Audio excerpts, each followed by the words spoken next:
অনেকেই তো আলু পকোড়া খেয়েছে, কিন্তু এভাবে করে একবার আলু পকোড়া বানিয়ে দেখুন, ঘরে খুব দারুণ লাগবে খেতে। আর যাই হোক, প্রথমে আমি একটা আলুকে গ্রেট করে ভালো করে ধুয়ে একটা প্লেটের মধ্যে নিয়ে নিয়েছি। এবার দিয়ে দিয়েছি পেঁয়াজ কুচি, কাঁচা লঙ্কা কুচি, আর দিয়ে দিলাম কারি পাতা কুচি। হ্যাঁ, এই পকোড়াটা আমি কারি পাতা দিয়ে করবো।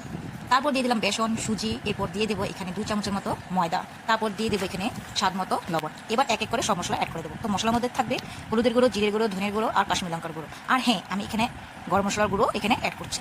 এবার ভালো করে মেখে নেব। মাখা হয়ে গেলে এবার বসিয়ে দেবো কড়াই। তেলটা গরম করে নিয়েছি। এবার ফটাফট করে পকোড়াগুলো ভেজে নেব। এই পকোড়াগুলো চায়ের সাথে খেতে খুব দারুণ লাগে, কিন্তু আমি গরম গরম ভাতের সাথে খাবো। আপনারা কে সাথে খাবেন, চায়ের সাথে না ভাতের সাথে, অবশ্যই বন্ধুরা আমাকে কমেন্টস করে বলবেন। আর হ্যাঁ দেখো, কথা বলতে বলতে পকোড়াগুলো রেডি হয়ে গিয়েছে। এবার আমি একটা প্লেটের মধ্যে নিয়ে নিয়েছি। এভাবে করে বাকি পকোড়াগুলো রেডি করে নিয়েছি। তো রেডি আজকের আমার এই পকোড়া। যদি ভালো লাগে অবশ্যই ফলো করে দেবেন, কমেন্টস করেন, লাইক করেন, শেয়ার করেন।